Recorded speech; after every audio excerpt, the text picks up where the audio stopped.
E aí, mitos que acompanham o canal, aqui é o Marquei.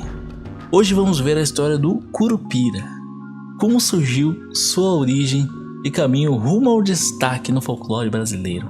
Bora, let's go! Ele, galera! Que é isso, mano? Mano, que é isso aí, velho? Você conhece o Curupira? Aposto que já ouviu falar desse ser tão marcante. No folclore brasileiro, o Curupira é um personagem descrito como um anão forte e ágil, de cabelos ruivos, que possui os pés virados para trás. Uma das características mais marcantes dele também sinistra. Assim, ao caminhar, o Curupira consegue enganar qualquer um que pretenda segui-lo olhando para suas pegadas. O perseguidor pensará sempre que ele foi na direção contrária. Do mal, hein? A lenda afirma que o Curupira vive na mata fazendo travessuras, sendo considerado o protetor das florestas. O personagem atípico tem hábitos bem estranhos e engraçados. Adora fumar e beber pinga, exatamente, a braba, e ele é chegado. Não gosta de locais muito habitados e por esse motivo prefere viver nas florestas. Mas uma outra característica e talvez o ponto fraco do Curupira é a sua curiosidade elevada. Assim, a lenda adverte que para escapar das suas armadilhas, a pessoa deve fazer um novelo com cipó e esconder bem a ponta. Como é muito curioso, ele fica entretido com o novelo e a pessoa consegue fugir. Guarde essa dica quando estiver na floresta e se deparar com o danado, hein? Até os dias atuais, para que não sejam incomodados pelo Curupira, muitos caçadores e lenhadores costumam oferecer-lhe pinga e fumo quando chegam à floresta. É real.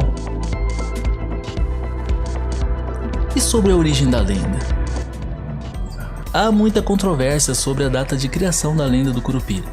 Contudo, o padre jesuíta espanhol José de Anchieta, em 1597, mencionado até no seriado Chaves, escreveu sobre o personagem no século XVI, nomeando-o como demônio que acometem os índios. Para os índios e os bandeirantes, o Curupira era considerado uma criatura perigosa, demoníaca, maliciosa e muito temida. Isso porque esse personagem esteve associado a muitos casos de violência, abusos, rapto de crianças e horror psicológico. Capaz de enfeitiçar as crianças, o Curupira as raptava e somente depois de 7 anos elas eram devolvidas aos pais. Por isso ele ficou conhecido como o mau espírito, disposto a assombrar as noites dos índios e dos bandeirantes. Temido e lendário, o protetor da floresta se destacou e até hoje é muito mencionado em todo o folclore brasileiro.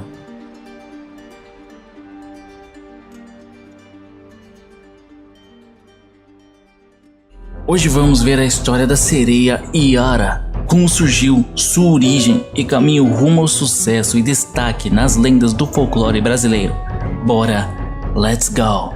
Uma flecha do cupido, a riqueza é ilusão, e só pode consolar-me, meu marujo alegre e bom.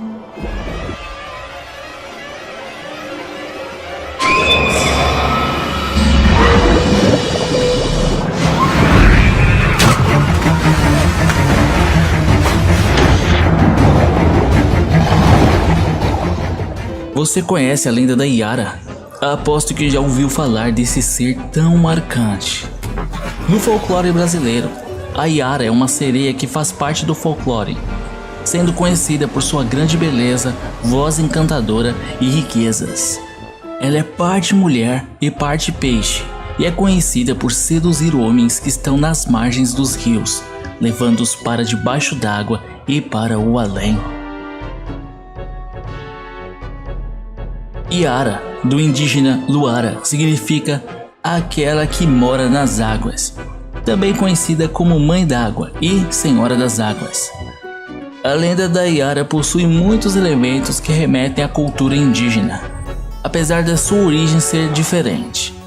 Iara é uma lenda que surgiu a partir do folclore europeu e que foi adaptada ao folclore brasileiro. Por mais estranho que pareça, muito do folclore tem origens diversas, já que são relatos geralmente passados de geração em geração através da fala e contos aos mais jovens.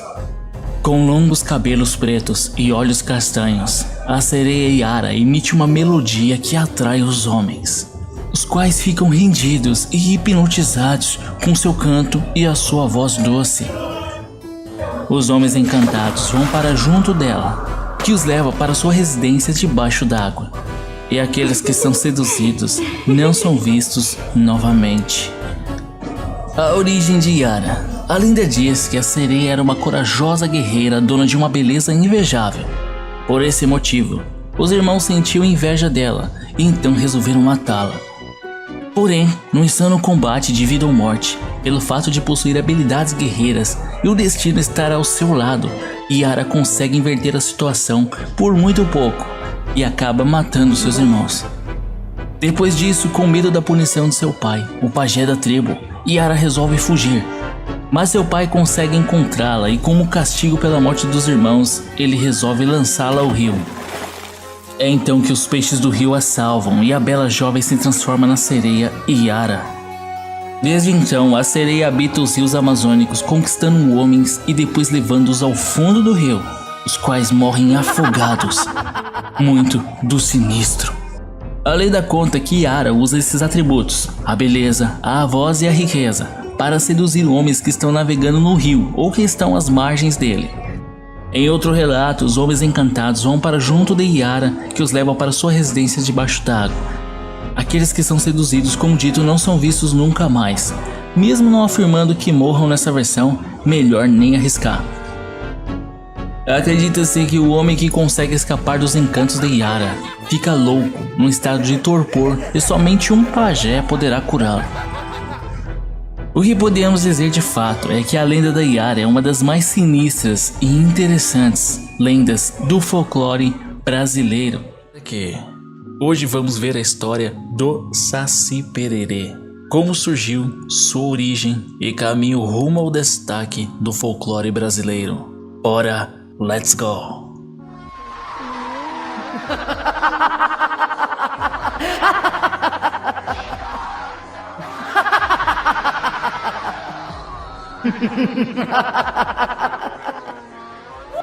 O Saci.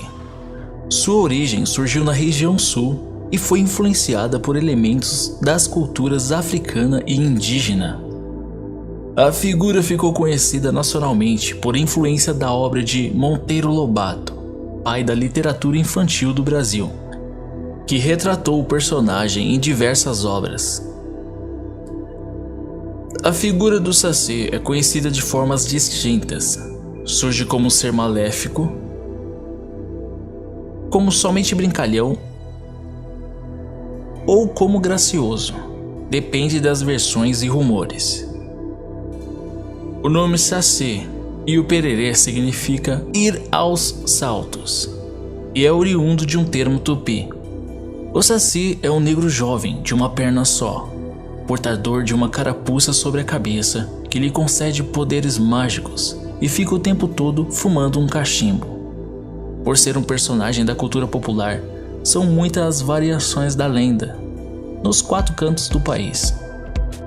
O que não muda nunca é que o Saci é um ser místico que habita as florestas, sempre muito travesso e pregando peças. Costuma correr atrás dos animais para afugentá-los. Gosta de montar em cavalos e dar nó em suas crinas. O Saci Pererê pode também aparecer e desaparecer misteriosamente. É muito irrequieto e não para um instante sequer, pois fica pulando de um lugar para o outro, e toda vez que apronta as suas travessuras, ele dá risadas alegres e agudas. E gosta de assobiar, principalmente quando não existem as noites de luar. Ao Saci são atribuídas as coisas que dão errado e infortúnios que desgraçam pessoas. Ele entra nas casas e apaga o fogo, faz queimar as comidas das panelas, seca a água das vasilhas e dá muito trabalho às pessoas escondendo os objetos que dificilmente serão encontrados novamente. Seu principal divertimento é atrapalhar as pessoas para se perderem, criando o caos e o desespero. O mito desse ser aterrorizante existe pelo menos desde o fim do século XVIII, ou começo do século XIX, e muitos até hoje afirmam sua existência como verdadeira. É dito que o Saci cria um redemoinho quando passa rápido por um lugar, levantando folhas e sujeira. Quando isso acontece, a lenda do Saci conta que é possível capturá-lo lançando uma peneira no meio do redemoinho. Então quem capturar o Saci deve retirar o seu gorro e colocá-lo dentro de uma garrafa ou deixando preso. Dizem que ele veio do meio do redemoinho, e para espantá-lo as pessoas atiram uma faca no redemoinho ou então o chamam pelo seu nome. Embora pertença ao folclore da região sudeste e sul, ele também foi introduzido ao folclore do norte por ser uma figura muito popular nesta região do país. Não se sabe muito sobre histórias do Saci atualmente, e quem o avistou diz jamais esquecer o dia do encontro.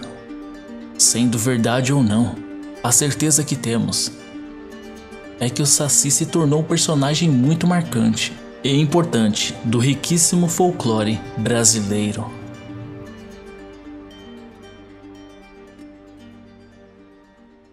Hoje vamos ver a história da lenda da mula sem cabeça, como surgiu, sua origem e caminho rumo ao sucesso e destaque nas lendas do folclore brasileiro. Bora, let's go!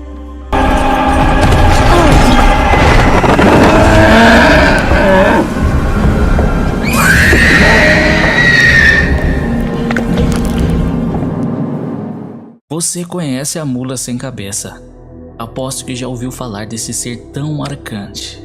No folclore brasileiro, mula sem cabeça é um personagem que na maioria dos contos é um fantasma de uma mulher que foi amaldiçoada por ter se entregado com um padre e foi condenada a se transformar em uma mula sem cabeça que tem fogo ao invés de cabeça, galopando através dos campos desde o pôr do sol de quinta-feira até o nascer do sol de sexta-feira. Existem a lenda tradicional, algumas outras versões para a origem da mula sem cabeça. Em uma delas, conta-se que se uma mulher dormisse com o namorado antes do casamento, ela poderia ser enfeitiçada e virar uma mula sem cabeça. Essa versão estava ligada às tradições das famílias que buscavam o controle dos relacionamentos amorosos de suas filhas. Era uma forma de mantê-las dentro dos padrões morais da época. Será que era só isso? Ou era real? Uma outra versão da lenda afirma que toda mulher que mantivesse ligações amorosas com o padre se transformaria em uma mula sem cabeça, a mais conhecida. Pelo conceito moral e religioso, essa lenda tinha como objetivo intimidar as mulheres que cogitavam ter um relacionamento amoroso com os sacerdotes da igreja. Mas será que era só mito? Não sabemos. Segundo a narrativa, o encantamento acontecia nas noites de quinta-feira, quando a mulher era transformada no ser. Ela lançava fogo pelo pescoço e corria em disparada pelas matas e pelos campos. Com as patas, despedaçava os animais e as pessoas que surgissem em sua frente, e em sua fúria e sofrimento interno também. Muito do sinistro. O encantamento desaparecia no terceiro cantar do galo. Nesse momento, a mulher voltava à sua normalidade, geralmente exausta e ferida. Para acabar de vez com o encantamento que recaía sobre a pecadora, alguém deveria arrancar os freios da mula ou furá-la com algum objeto pontiagudo a fim de tirar-lhe sangue, mesmo que fosse apenas uma gota. O encantamento também poderia ser tirado pelo padre, que deveria amaldiçoá-la 7 vezes antes de celebrar as missas. Perturbador, não é mesmo? Sendo verdade ou não, essa lenda aterrorizou muitas pessoas em séculos passados. E muitos ainda sustentam a lenda e dizem ser verdadeira. O que podemos dizer de fato é que a lenda da mula sem cabeça é uma das mais sinistras do riquíssimo folclore brasileiro.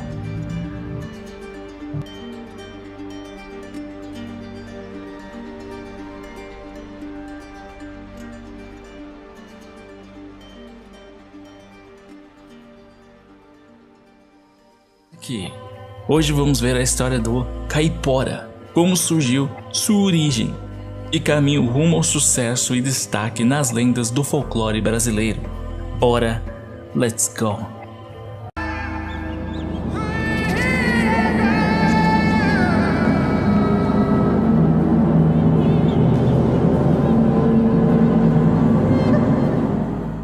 Você conhece a lenda do Caipora? Aposto que já ouviu falar desse ser tão marcante. No folclore brasileiro, caipora é uma entidade da mitologia tupi-guarani. A palavra caipora vem do tupi, caapora, e quer dizer habitante do mato. No folclore brasileiro é representado como um pequeno indígena ágil e nu. Seu corpo é todo coberto por pelos. Ele vive montado numa espécie de pecarídeo, queixado ao cateto, um porco selvagem, e carrega uma vara. Primo do Curupira protege os animais da floresta. Os índios acreditavam que o caipora temesse a claridade, por isso protegiam-se dele andando com tições acesos durante a noite. Caipora é considerado em algumas partes do Brasil como canibal, ou seja, dizem que come quem ele vê caçando, até mesmo um pequenino inseto. A figura do caipora está intimamente associada à vida da floresta.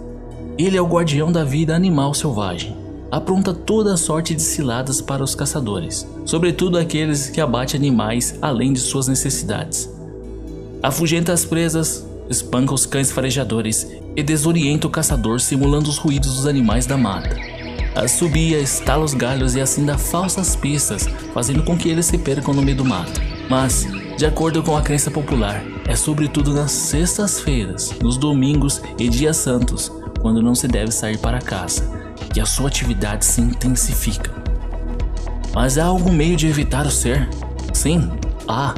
O caipora aprecia o fumo, assim reza o costume que antes de sair numa noite de quinta-feira para caçar, deve-se deixar fumo de corda no tronco de uma árvore e dizer: "Toma, caipora, deixa eu ir embora."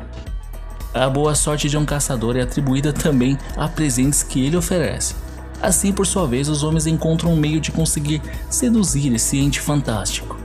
Mas nem sempre, já que o fracasso da empreitada é atribuído aos ardis da entidade. No sertão do Nordeste também é comum dizer que alguém está com caipora quando atravessa uma fase de impedimento mal sucedido e de infelicidade ou azar. Há muitas maneiras de descrever a figura que amedronta os homens e que parece colocar freios em seus apetites descontrolados pelos animais. Pode ser um pequeno caboclo com um olho no meio da testa, coxo e que atravessa a mata montado num porco selvagem, um índio de baixa estatura, ágil, um homem peludo com vasta cabeleira. Mas a mais aceita sobre a forma do caipora é essa: forma de um índio ou índia, anão com cabelos vermelhos e orelhas pontiagudas. Existem versões em que seu corpo é todo vermelho e noutras verde, mas não sabemos se o ser pode nos confundir também na aparência devido aos seus poderes sinistros. Ainda existem versões em que o caipora tem semelhança com o Saci Pererê e anda numa perna só. Em outras, ele tem os pés voltados para trás igual o Curupira. Por isso, em alguns locais do Brasil, ele é confundido com o Curupira, mas são seres diferentes, porém tão sinistros quanto. O que podemos dizer de fato é que a lenda do caipora é uma das mais sinistras e interessantes do riquíssimo folclore brasileiro. E aí, mitos que acompanham o canal, aqui é o Mark.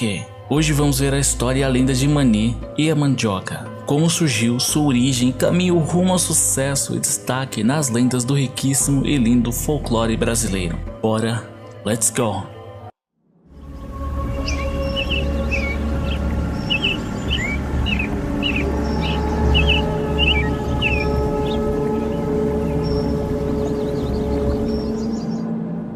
Você conhece a lenda da origem da mandioca? Sim, a raiz. Aposto que ainda não ouviu falar desse conto tão marcante. No folclore brasileiro, a lenda da mandioca explica a origem dessa raiz nutritiva e essencial na alimentação dos índios.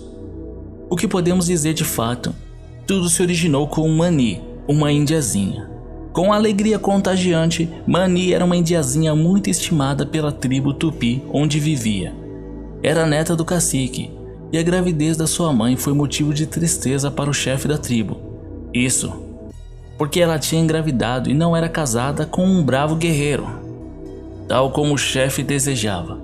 O cacique obrigou a filha a dizer quem era o pai do seu filho, mas a índia dizia que não sabia como tinha ficado grávida e que a gravidez aconteceu sem o pai. A desonestidade da filha desagradava muito o cacique, que não acreditou nela, mas era uma verdade. Até que um dia, o cacique teve um sonho que o aconselhava a acreditar na filha, pois ela continuava pura e dizia a verdade ao pai. Foi assim que ele aceitou a gravidez e ficou muito contente com a chegada da sua neta. Todos ficaram felizes e assim a criança se tornou uma bênção. Mas foi então que, certo dia pela manhã, Mani foi encontrada morta por sua mãe. Ela simplesmente tinha morrido durante o sono e mesmo sem vida apresentava um semblante sorridente. Algo sem explicação, mas que abalou a todos e sua mãe. Banhada em tristeza, sua mãe enterrou Mani dentro de sua oca e suas lágrimas umedeciam a terra, tal como se estivesse sendo regada. As lágrimas regavam Mani. Dias depois, nesse mesmo local, nasceu uma planta, diferente de todas as que conhecia, a qual ela passou a cuidar. Percebendo que a terra estava ficando rachada, cavou na esperança de que pudesse desenterrar sua filha com vida. No entanto, encontrou uma raiz, a mandioca, que recebeu esse nome em decorrência da junção do nome de Mani e da palavra oca. Mani, mandioca, onde a menina foi enterrada. Mani na oca. E assim se deu a origem dessa raiz tão conhecida hoje e que vem de uma história linda, triste e emocionante. O que podemos dizer de fato é que a lenda de Mani e a origem da raiz mandioca é uma das mais interessantes e belas histórias do folclore brasileiro.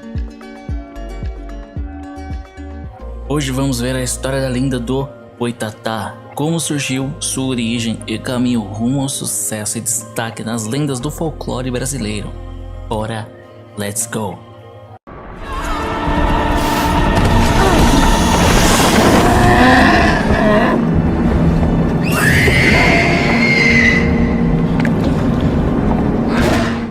Você conhece a lenda do Boitatá?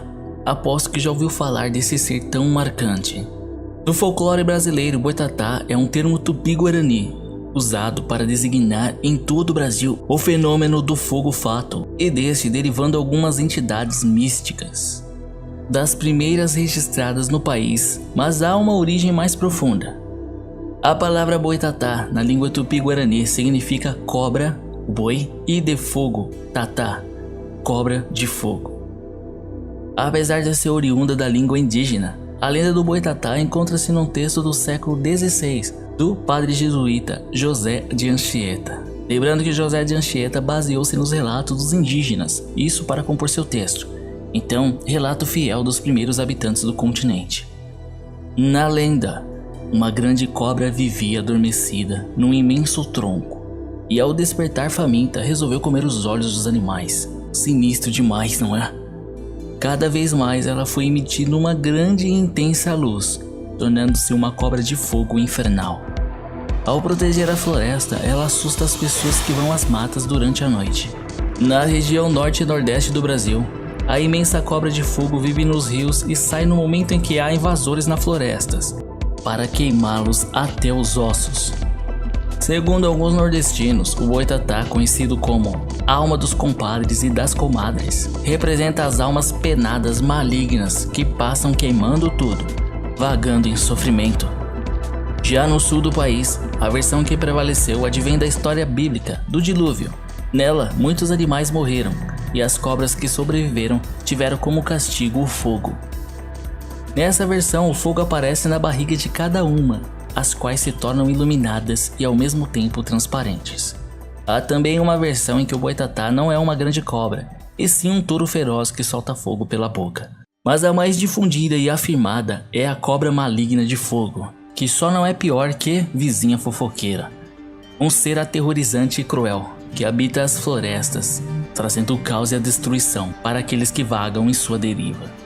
O que podemos dizer de fato é que a lenda do Boitatá é uma das mais sinistras e interessantes do riquíssimo folclore brasileiro.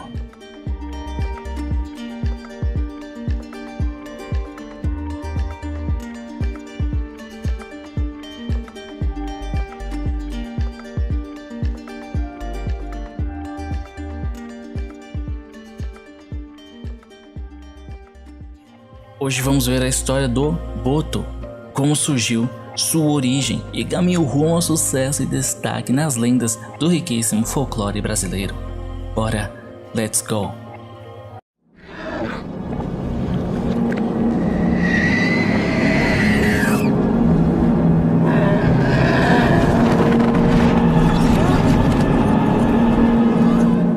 Você conhece a lenda do Boto? Aposto que já ouviu falar desse ser tão marcante.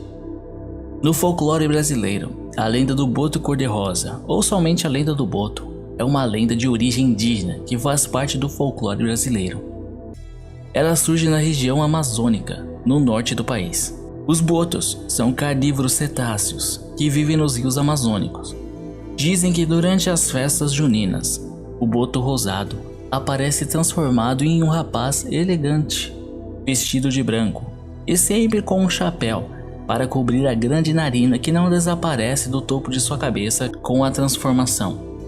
Normalmente ele aparece nas festividades de junho, nas comemorações dos santos populares, Santo Antônio, São João e São Pedro, as chamadas festas juninas. Comunicativo, galã e conquistador, o boto escolhe a moça solteira mais bonita da festa e a leva para o fundo do rio.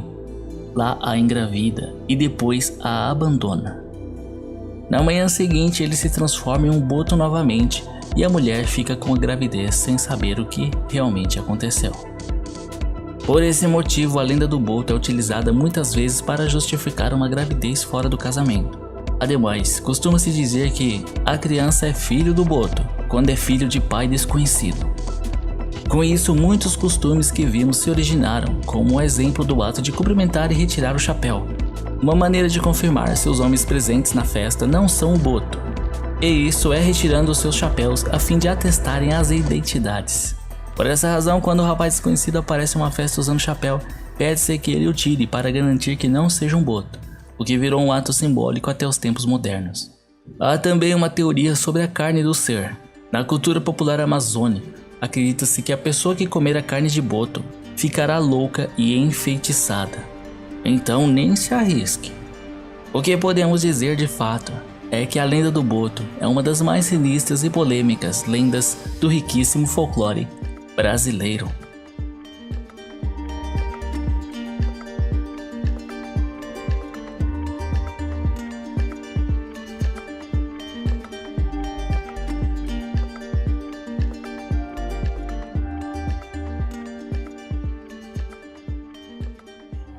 Hoje vamos ver a história do lobisomem, como surgiu, sua origem e caminho rumo ao sucesso e destaque nas lendas do folclore brasileiro, europeu e do mundo.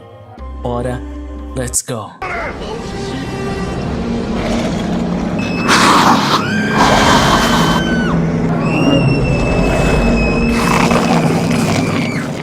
Você conhece o lobisomem? Aposto que já ouviu falar desse ser tão marcante. No folclore brasileiro, o lobisomem, também chamado de licantropo, lobo e homem, é um personagem do folclore e sua história é conhecida mundialmente, possuindo diversos relatos e detalhes pela história.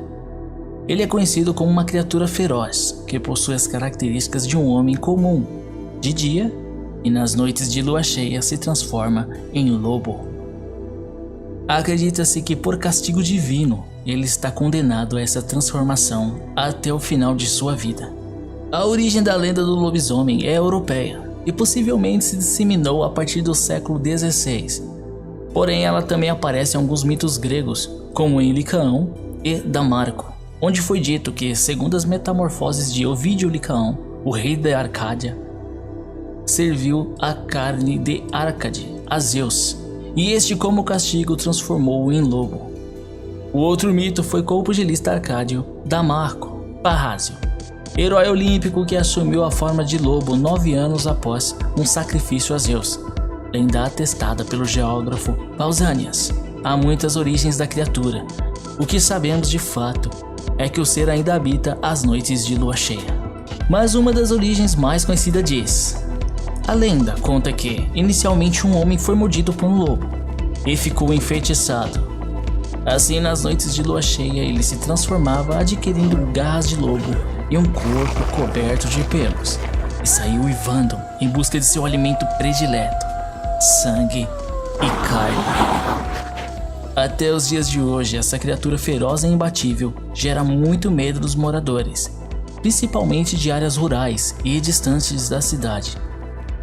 O lobisomem está muito presente no folclore brasileiro e latino-americano, e claro, outras regiões e continentes. Em alguns locais acredita-se que o lobisomem somente se transforma numa encruzilhada nas noites de sexta-feira e ao amanhecer retorna à encruzilhada para se transformar em homem novamente. Em outras regiões acredita-se que o oitavo filho, com aparência pálida, orelhas grandes e nariz avantajado, provavelmente se tornará o lobisomem. Há também crenças em que o lobisomem corresponde ao sétimo filho de um casal cujos anteriores sejam todos mulheres. Quando isso acontece, acredita-se que o menino se tornará um lobisomem a partir da puberdade. Será? Isso quer dizer que o aniversário de 13 anos marcará o primeiro momento de transformação, o que acontecerá até o final de sua vida em todas as noites de lua cheia. Ao amanhecer, a criatura retorna às suas características de homem, mas o estrago já está feito. Há versões da lenda em que o lobisomem prefere raptar bebês não batizados, o que levava muitas famílias a batizarem suas crianças rapidamente. Por essa perspectiva, se a criança não for batizada, está propensa a virar um lobisomem também. Mas há como combater essa criatura? Sim. De acordo com a lenda, para combater o lobisomem, o indivíduo deve atingi-lo com objetos e balas feitas de prata ou fogo. Então, se a sua região habita o ser, lembre-se disso. O que podemos dizer de fato é que a lenda do lobisomem é uma das mais sinistras do folclore brasileiro, europeu e também do mundo.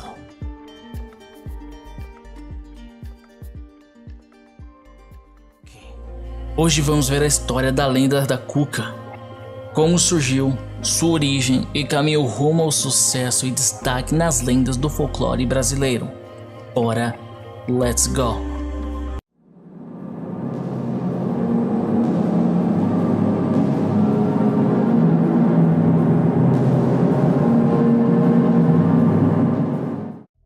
Você conhece a lenda da Cuca? Aposto que já ouviu falar desse ser tão marcante. No folclore brasileiro, a Cuca é um dos principais seres mitológicos do folclore. Ela é conhecida popularmente como uma bruxa que rapta crianças e que pode ter a forma de uma velha ou de uma feiticeira com cabeça de jacaré. A origem desta lenda está na coca ou coco das lendas ibéricas, tradição que foi trazida para o Brasil possivelmente na época da colonização. Como dito, trata-se de uma bruxa velha com aparência assustadora que possui a cabeça de um jacaré e unhas imensas.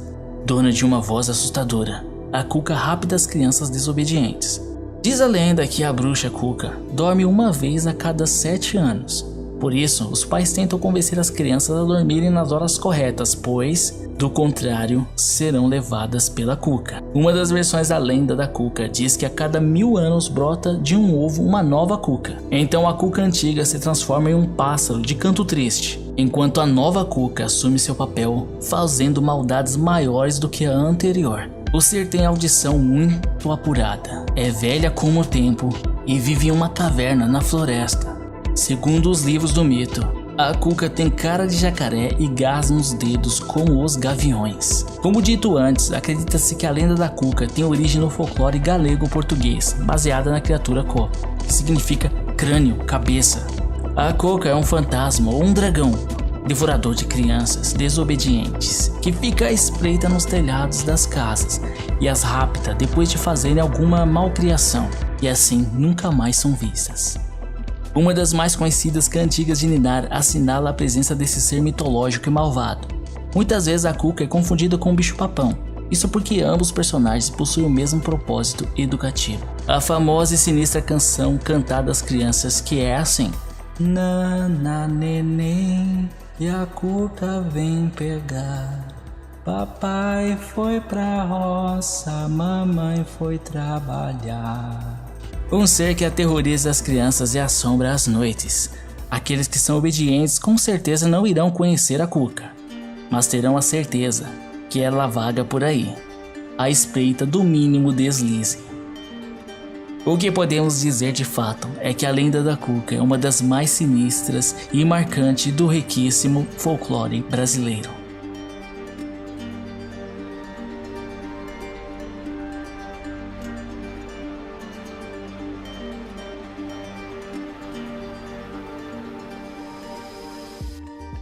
Hoje vamos ver a história do corpo seco. como surgiu, sua origem e caminho rumo ao sucesso e destaque nas lendas do folclore brasileiro. Bora, let's go!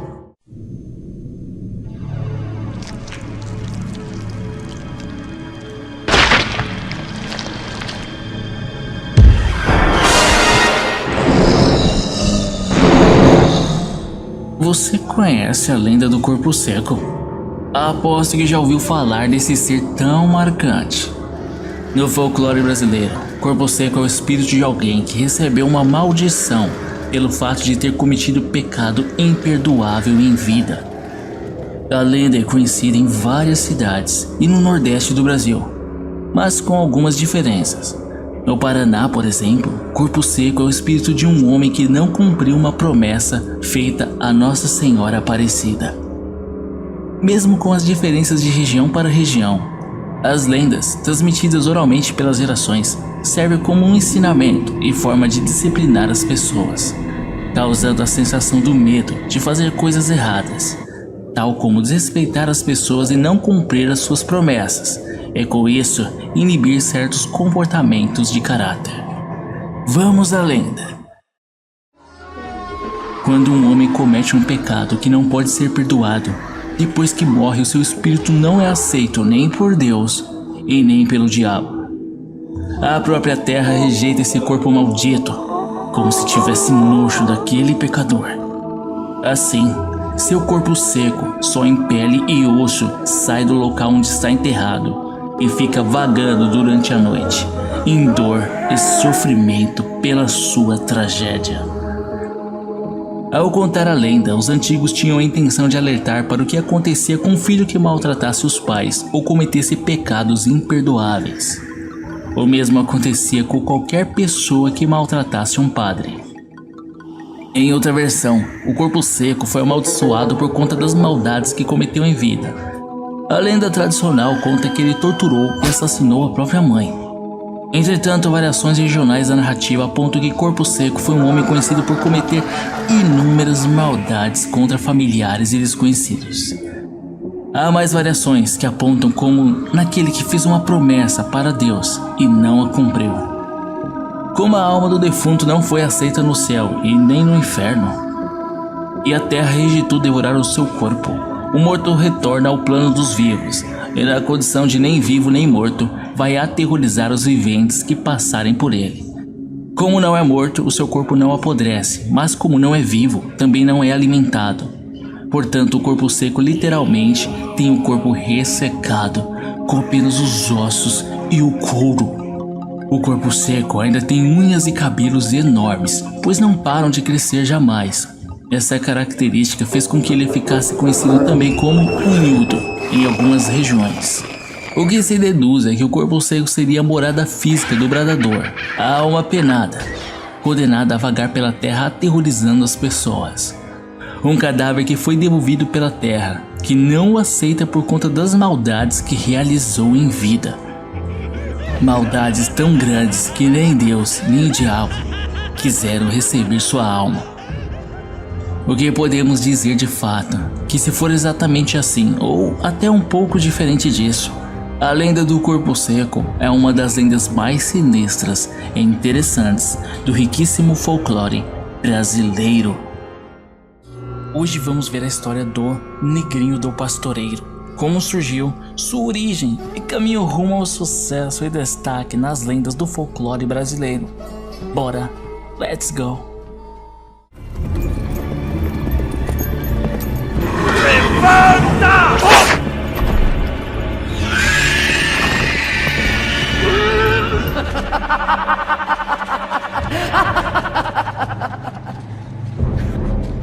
Você conhece a lenda do Negrinho do Pastoreio? Aposto que já ouviu falar desse ser tão marcante. No folclore brasileiro, o Negrinho do Pastoreio é uma lenda afrocristã muito contada no final do século XIX pelos brasileiros que defendiam o fim da escravidão, sendo muito popular na região sul do Brasil. A lenda diz que ainda no tempo da escravidão no país, esse personagem foi um pequeno escravo que sofreu muito com os maltratos de um fazendeiro. Num determinado dia, o senhor fazendeiro mandou que cuidasse de alguns cavalos. Porém, um deles acabou fugindo. Quando retornou, seu dono sentiu falta do cavalo. E aí, resolveu castigar o negrinho do pastoreio. Após sair em busca do cavalo perdido, o negrinho chega a encontrá-lo. Porém, não conseguiu capturá-lo. Dessa maneira, o senhor pune o garoto com muitas chibatadas. E além de toda a tragédia, o lança num formigueiro. Perto da morte, o fazendeiro cruel deixa o garoto ali, no formigueiro, certo de que já estava morto, abandonado à sua própria sorte e próximo da morte. Então, no dia seguinte, ao sair via estrada, o próprio fazendeiro se depara com o garoto e fica perplexo e aterrorizado, pois a criança não apresentava nenhum ferimento no corpo, e além disso, ele estava montado no cavalo perdido, e ao seu lado estava ela, a Virgem Maria, padroeira do garoto órfão. Em desespero e muito arrependido, o fazendeiro pede perdão e lamentos, e então o negrinho do pastoreio sai galopando, feliz e livre no cavalo pai. A partir de então foram vistos vários pastoreios tocados por um negrinho montando em um cavalo. Há também uma versão que diz que o fazendeiro foi avisado por seu filho sádico e o negrinho do pastoreio, responsável por cuidar de 30 cavalos, deixou um deles fugir. Isso porque ele estava muito cansado e decidiu dormir. Ao acordar, o pequeno escravo sentiu falta do cavalo, porém o fazendeiro já sabia do ocorrido e foi castigar o negrinho do pastoreio. Mas ambas com a mesma revelação no final. A lenda do negrinho do pastoreio possui muitas cenas fortes e duras e registra um período de muita dor e sofrimento na história. E o que tudo indica, houve a morte do garoto para que toda essa revelação ocorresse. O que podemos dizer de fato é que até hoje a lenda é conhecida e citada por aqueles que dizem ver e ouvir seus passos. Na região sul, inclusive, acredita-se que quando algum objeto está perdido, o negrinho do pastoreio pode ajudar a encontrá-lo. Basta acender uma vela perto de um formigueiro e pedir com muita fé que o objeto reaparecerá. Sendo verdade ou não, essa lenda marcou muitas pessoas em séculos passados e até hoje muitos ainda sustentam a lenda e dizem ser verdadeira. O que podemos dizer de fato é que a lenda do negrinho do pastoreio é uma das mais intrigantes do riquíssimo folclore brasileiro. Hoje vamos ver a história do Homem do Saco, como surgiu, sua origem e caminho rumo ao sucesso e destaque nas lendas do folclore brasileiro. Bora, let's go!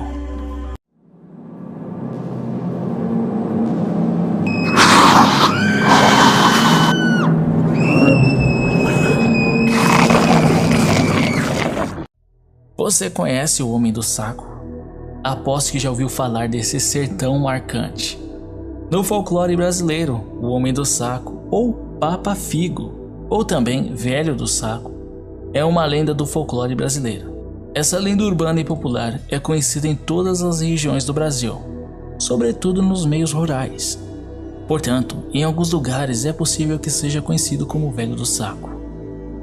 O Velho do Saco, ou o Homem do Saco, é uma figura mitológica semelhante ao bicho-papão, retratado como um homem com um saco nas costas que carrega crianças malcriadas. Variantes dessa figura aparecem em todo o mundo, principalmente em países latinos como Espanha, Portugal, Brasil e países da América Espanhola. Na Espanha, o Hombre del Saco geralmente é retratado como um velho malvado e impossivelmente feio e magro, que come as crianças que se comportam mal. O assassinato do menino Bernardo Gonzalez por Francisco Romero em Gador, em 1910, deu origem a esse termo no país. Que coisa macabra, não é mesmo? Que os sequestradores usavam também um saco de balas para levar as crianças. Sinistro demais. No Brasil, o Homem do Saco é tratado como um homem adulto, alto e imponente, geralmente na forma de um maltrapilho que carrega um saco nas costas e recolhe crianças desobedientes para fins nefastos e sombrios. Os pais costumam contar aos filhos de sua existência, para assim evitar que as crianças falem com estranhos. Segundo a lenda, é necessário que o Papa Figo, ou o Homem do Saco, coma o fígado de uma criança, e por isso recebe esse nome, que é a contração de Papa Fígados. Isso porque ele acredita que a sua doença será curada se ele alimentar do sangue e do fígado de crianças. Segundo a crença popular, o fígado era o produtor de sangue e a cura para a doença, que estaria no consumo de um fígado sadio. E opta pelos desobedientes, porque o prejuízo seria menor. Portanto, o fígado das crianças, por ser mais puro, era o que deveria ser consumido para quem sofria dessa enfermidade. Em algumas versões da lenda, o Papa Figo possui ajudantes que atrai as crianças e leva as vítimas para ele. Em outras, ele mesmo atua na captura delas, sendo simpático com elas e lhes oferecendo doces e brinquedos. Após devorar o fígado da vítima, ele costuma deixar ao lado do corpo uma quantia em dinheiro para as despesas do funeral e ainda para ajudar a família. Macabro, não é mesmo? Mas o ser tem consciência e até bom senso, na medida do possível. Mas é sinistro demais. Pelo que vemos, o Homem do Saco é um velho paranormal maltrapilho, corcunda e barbudo que costuma vagar pelas ruas da cidade com um grande saco nas costas. Sua intenção é capturar crianças desobedientes e devorar seus fígados. Em algumas versões, ele possui unhas e orelhas imensas e ainda dentes de vampiro, uma aparência assustadora. O que podemos dizer de fato é que a lenda do Homem do Saco é uma das mais sinistras do folclore brasileiro e também do mundo.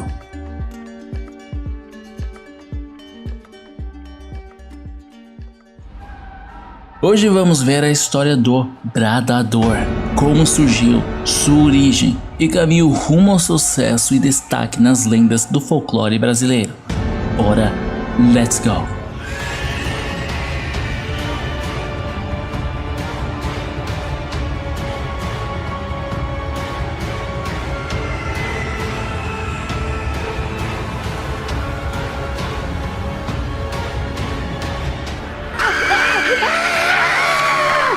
Você conhece a lenda do Bradador? Aposto que já ouviu falar desse ser tão marcante. No folclore brasileiro, Bradador é uma alma penada que vive nos campos da região centro-sul do Brasil, mas também vista em outras regiões. Segundo a lenda, o Bradador foi alguém que morreu e foi enterrado, mas como não havia pagado todos os seus pecados, a terra o devolveu. Assim, a múmia, ou este espírito que habita um corpo seco, sai vagando pelos matos todas as sextas-feiras, após a meia-noite. O Bradador é retratado como um pecador que não tinha acertado seus pecados antes de morrer. Por isso, quando foi enterrado, ele foi devolvido como alma penada habitando seu corpo putréfato. O ser assombroso vaga pelos campos sempre depois da meia-noite, no meio da escuridão, na hora do silêncio, quando não tem nada por perto. Ele sempre pode aparecer de surpresa e costuma assombrar quem está à toa andando no meio do nada, entre o mato. Testemunhas afirmam que os berros parecem de uma pessoa agonizando em muita dor e sofrimento. Outras o descrevem mais como lamentos, seguidos de fortes brados, assim seu nome. E como sair desse sofrimento? Para que a terra o aceite de volta, a alma castigada terá que encontrar por 7 vezes uma moça de nome Maria, e assim ele poderá descansar em paz. O problema é achar quem tenha coragem o suficiente para superar o medo dos terríveis gritos do Bradador e sua aparência. Como o Bradador grita muito, nenhuma moça de nome Maria tem coragem de enfrentar a solidão das noites, no campo com os brados estridentes, para encontrar esta espécie de múmia perdida, o que deixa a criatura eternamente em penitência. Na cidade de São Paulo, no Rio das Mortes, o Bradador é muito mais frequente do que em outros lugares do país. De acordo com histórias da região, diversos mineradores se mataram por causa da ganância em busca de ouro e prata na região. Por isso, os lamentos são mais comuns neste lugar assombrado. As histórias do ser em agonia, de corpo morto, são repetidas ao longo dos anos por moradores do campo, viajantes e por quem está acostumado com o interior brasileiro. Essa é uma das lendas mais interessantes do folclore nacional e costuma assustar tanto crianças, jovens e até mesmo adultos.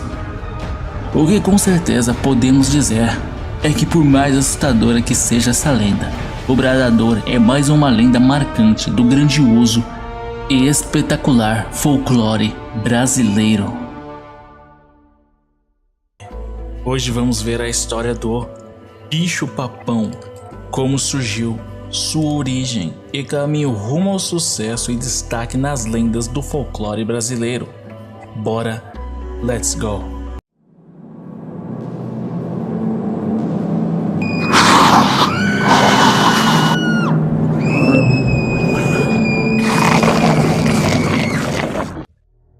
Você conhece o bicho-papão?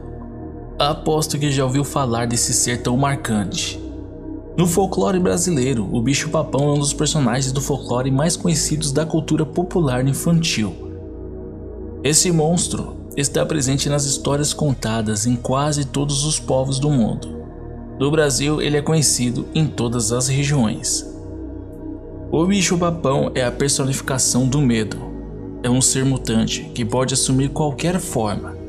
É um ser ou animal frequentemente de aspecto monstruoso, comedor de crianças. Um papa-meninos, devorador de jovens. Está sempre à espreita e é atraído por crianças desobedientes. O monstro bicho-papão tem uma aparência assustadora e aparece no quarto das crianças desobedientes.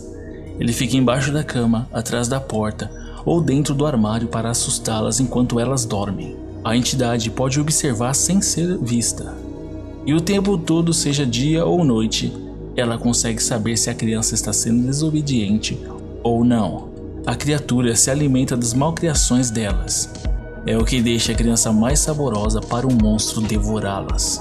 As crianças desobedientes são a refeição da criatura. Fora que, ele também devora as crianças teimosas. Com base nisso surgiu seu nome do verbo papar, que é sinônimo de comer. Em algumas versões da lenda, o bicho-papão permanece no telhado das casas, analisando o comportamento das crianças da residência e se elas estão obedientes aos pais. Caso contrário, a criança deixará de existir. Em relação à sua aparência, não há um consenso. Para alguns, trata-se de um monstro muito grande e gordo, que tem os olhos vermelhos. Para outros, ele possui formas que se assemelham às da Cuca, outro ser do mal. Há também algumas versões que afirmam que o personagem tem o poder de mutação, e assim sendo, se transforma em diversas formas animais, quimeras e híbridas. Dessa forma não podemos saber realmente sua forma original, já que a criatura das sombras pode ter várias e várias aparências. O que sei é que todas são terrivelmente assustadoras. Uma coisa é certa, as crianças têm de ser obedientes aos pais e respeitar as regras impostas. O bicho maligno virá atrás dela. Muito assustador, não é mesmo? O bicho-papão, tal como outros seres místicos como o Homem do Saco, Sarronco ou a Cuca, é usado pelos pais para assustar e impedir que a criança desobedeça. Todas as suas representações estão associadas ao mal que pode ocorrer às crianças caso se afastem ou contrariem os pais. A expressão "porta-te bem, senão vem o bicho-papão" induzia assim o respeito das crianças às ordens dos pais. Em caso de dúvida ou pânico, melhor obedecer. O que podemos dizer de fato é que a lenda do bicho-papão é uma das mais sinistras do folclore brasileiro e também do mundo.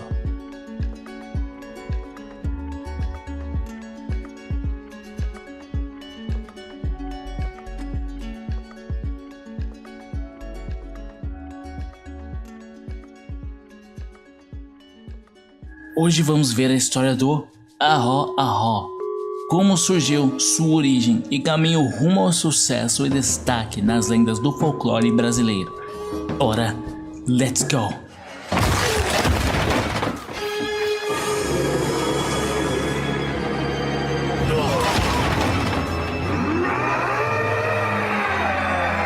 Você conhece a lenda do Arró-Arró? Aposto que já ouviu falar desse ser tão marcante. No folclore brasileiro, Arró-Arró ou Aó-Aó foi um dos 7 filhos de Tal e Querana. Querana era uma índia e Tal era um espírito maligno. Por terem fugido juntos, Tal e Querana foram amaldiçoados. Por isso, quase todos seus filhos tinham a forma de um monstro. O espírito do mal dos montes e montanhas Arro-Arro foi uma criatura monstruosa considerada canibal, por ser meio humano, que aterrorizava as noites das aldeias guaranis. Ele tinha a forma de um carneiro, mas tinha chifres e dentes enormes, que devoravam qualquer vítima que ele decidisse perseguir. É descrito ainda como sendo canibal devorador de gente, embora sua descrição física seja claramente não humana. É meio humana por nascimento, então o termo canibal se aplicaria. De acordo com a maioria das versões do mito, quando localiza uma vítima para sua próxima refeição, persegue o infeliz humano por qualquer distância ou em qualquer território, não parando até conseguir sua refeição. Conta-se que o Arro-Arro era um monstro parecido a uma ovelha, porém com grandes chifres, que espreitava os homens para devorá-los. Algumas outras fontes o descrevem como um grande cachorro peludo que jogava fumaça pela boca, ambas sinistras demais. A única forma de se salvar durante a fuga à noite pela floresta era encontrar uma palmeira e subir até o mais alto que conseguisse. Segundo a lenda, esta era a única espécie de árvore que a criatura considerava sagrada, por isso desistia da caça e saía em busca de outra refeição. A palmeira, considerada sagrada por fornecer as palmas que aclamaram a Jesus no domingo antes da Páscoa. Algumas interpretações apontam que esta seria a árvore que deu a madeira para a cruz de Cristo. Com isso, o grupo perdia o rastro e abandonava a caça. Se a vítima subisse numa árvore de espécie diferente, o Arro-Arro cavava as raízes até derrubar a árvore e poder devorar a sua presa. A história do ser está estendida entre todo o território pertencente aos guaranis, que hoje são Paraguai, Bolívia, Argentina e Brasil. Então muito cuidado por aí, e jamais ande pela floresta de forma despreocupada. A lenda do Arro-Arro defende que este mito pertence à mitologia guarani, formada por um conjunto de narrativas sobre deuses e espíritos. O ser recebeu esse nome pois dizem ser este o som que ele fazia enquanto uivava e caçava suas vítimas. O espírito dos montes e montanhas Arro-Arro foi uma criatura monstruosa considerada canibal, que muito assombrou a todos que ouviram falar dele, ouviram ou perderam alguém vítima da criatura. O que podemos dizer é que a lenda do Arro-Arro é uma das lendas mais assustadoras e marcantes do espetacular folclore brasileiro. Hoje vamos ver a história do maior herói de todos, sua origem de produção, quando surgiu no Brasil, curiosidades e os maiores feitos da lenda, o Chapolin Colorado. Ora, let's go!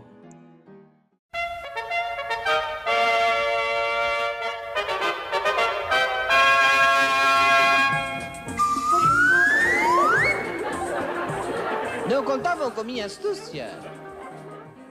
Chapolin é um seriado de televisão mexicano produzido pela Televisa e exibido entre 1973 e 1979.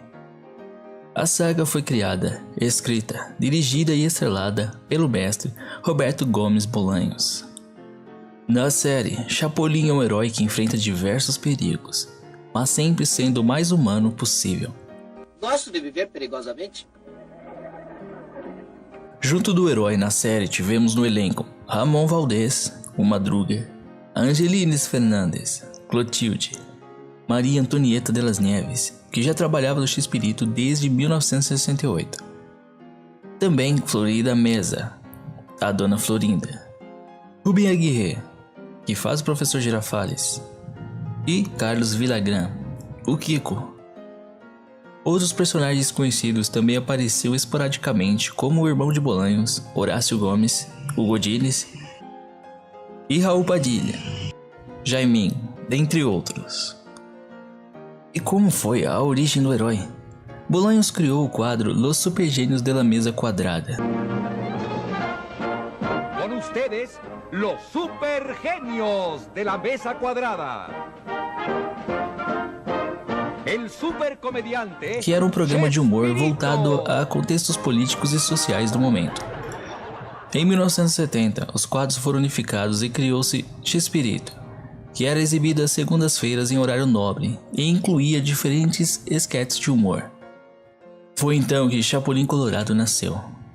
O herói foi bem aceito e ofuscou o maior sucesso de bolinhos até então, Los Super Gênios da Mesa Quadrada, e ganhou um espaço próprio. Ah, sei. Isso aconteceu porque os estilos de humor dos dois programas eram bem diferentes.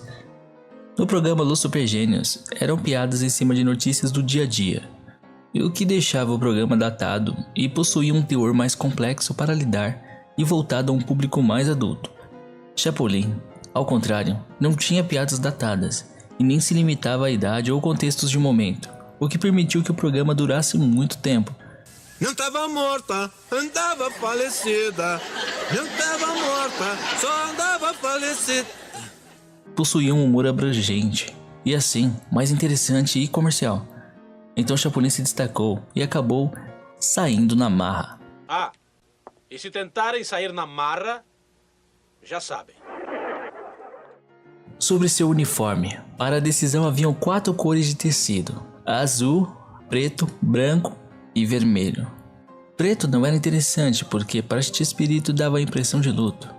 Branco, por ser uma cor muito clara, refletia no vídeo analógico da época. Azul prejudicava o efeito chroma key, recurso que seria muito usado. Então a decisão ficou pelo vermelho, não porque não tivesse algum significado especial, mas por simples eliminação. Eu sempre achei que era a cor do inseto de Chapulin, mas vi que não. A partir daí surgiu o Colorado, do nome do personagem. Que coisa, não? Pois é, não é? Chapulin possui armas e itens muito especiais para combater o mal, sendo eles suas anteninhas de vinil que detectam a presença do inimigo. Silêncio, silêncio. Minhas anteninhas estão detectando a presença do inimigo. Sua marreta biônica, fiel companheira do herói. É a minha própria baguetinha que me tem sido fiel por tanto tempo. As famosas pastilhas de nanicolina, ou encolhedoras. Uma das armas mais poderosas que já vi um herói possuir. A corneta paralisadora, que pode parar qualquer objeto ou pessoa, até mesmo no ar. Mas Chapulin é um herói completo e também possui técnicas e golpes especiais, como a chifrada de bode, força suprema no braço,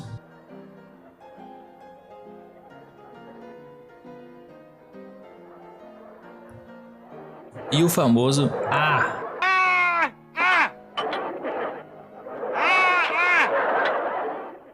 E claro, o cadeado na cabeça. Não dói nada no cadeado na cabeça? Tá dizendo que não sinto. É que tá faltando o cadeado. Dentre outros. Mas Chapulin também trouxe, além do herói, vilões muito marcantes e importantes para a saga, como os interpretados por Ramon Valdez, sendo eles o Alma Negra, meu favorito, Ninguém escapa do pirata Alma Negra. Ninguém! Tripa Seca, Racha Cuca, o Mão Negra, A negra com luva à mão? Não, a luva com mão negra? dentre muitos outros. Já Carlos Villagrán trouxe o icônico Quase Nada. O senhor conhece? Sim, sou eu. E Rubi Aguirre, o ilustre Poucas Trancas e o Matadouro. Curioso. Você é o Chapulin Colorado? Sim. Esses personagens juntos do elenco eternizaram personagens além de outras atuações. Sem falar do rival herói do Chapuloso, mas que muitas vezes foi um herói e acabou ajudando o Chapulin, Super Sam. Time is money. Quanto ao nome do herói, também teve associação e paródia com os heróis americanos. Como sempre são associados animais ou insetos, como o Batman, que é o Homem-Morcego, o Homem-Aranha e o da Aranha. Enfim, Chapulin veio de um gafanhoto que há no México. Um detalhe importante é o detalhe de seu nome completo e filiação. Chapulin menciona ser filho de Pantelão Colorado e Louisa Lane, sendo seu nome Chapulin Colorado Lane, mencionado no episódio La Orca, de 1989. Es mi nombre verdadero. Sobre a origem do Brasil, há controvérsia sobre a estreia de Chapulin. Alguns fãs defendem que ela ocorreu no programa do Bozo, a meio-dia de algum dia de agosto de 1984, não se sabe qual. No entanto, informação oficial do SBT diz que a estreia ocorreu às 18 de 24 de agosto do mesmo ano, no programa TV Pou. Chapolin estreou no Brasil com a exibição do episódio Aristocratas Vemos, Gatunos Não Sabemos. É, tudo raça de cachorro, né? E já se destacou de primeira, garantindo a compra de episódios seguintes. Tá bom.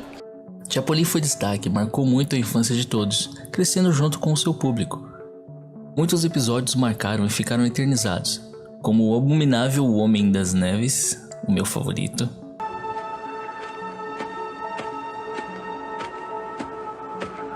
a Branca de Neve com a famosa música Twin Twin Twin, episódios do Velho Oeste, No Espaço, Tribos, com Marcianos, Eu venho de Marte. De Marte de quem? e todos os contextos possíveis. Na saga vemos diversas ocasiões e situações para o herói lidar, mas uma coisa é certa: Chapolin não foi derrotado nunca, jamais. E se alguém discordar, com certeza é um pouco tonto.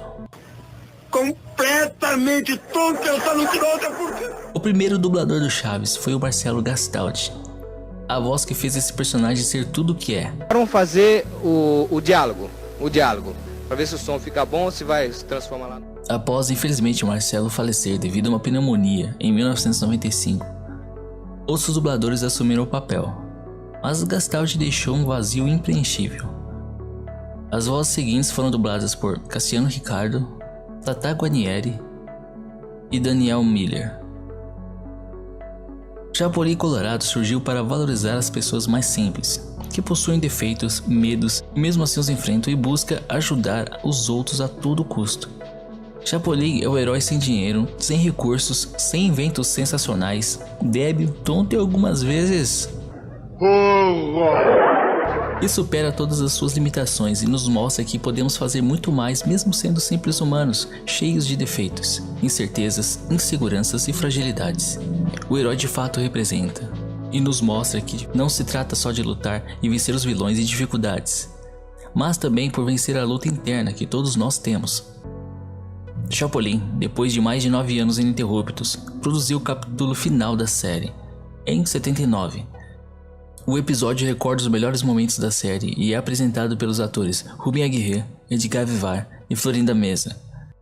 No final, o próprio Chapolin agradece ao público por tê-lo prestigiado durante mais de uma década, finalizando a saga do herói e fechando as cortinas. Nos anos 80 o personagem voltaria às telas. O programa passou a focar mais na comédia e a ter menos cenas de ação. A série só foi acabar definitivamente em 1992. E dessa vez porque Roberto Bolanhos achou que já estava velho demais para fazer o Chapolin. A idade estava afetando seu papel e chegava a hora de encerrar. Chapolin foi o herói que marcou gerações, nos fez rir, se emocionar, aprender e entender o ser humano em um patamar jamais visto. O lendário herói que não só salvou muitas pessoas na sua saga, mas salvou também a nós de diversas dúvidas, medos e inseguranças, mostrando que podemos ir além de tudo por uma causa, mesmo que tenhamos nossas limitações e defeitos. Chapolin nos ensina a ser melhores cada dia e entender que todos temos nossa importância e sempre podemos fazer o bem e buscar os nossos sonhos. Obrigado, Chapolin, por tudo que você representa para mim e para todos que o conheceram e que jamais o esquecerão.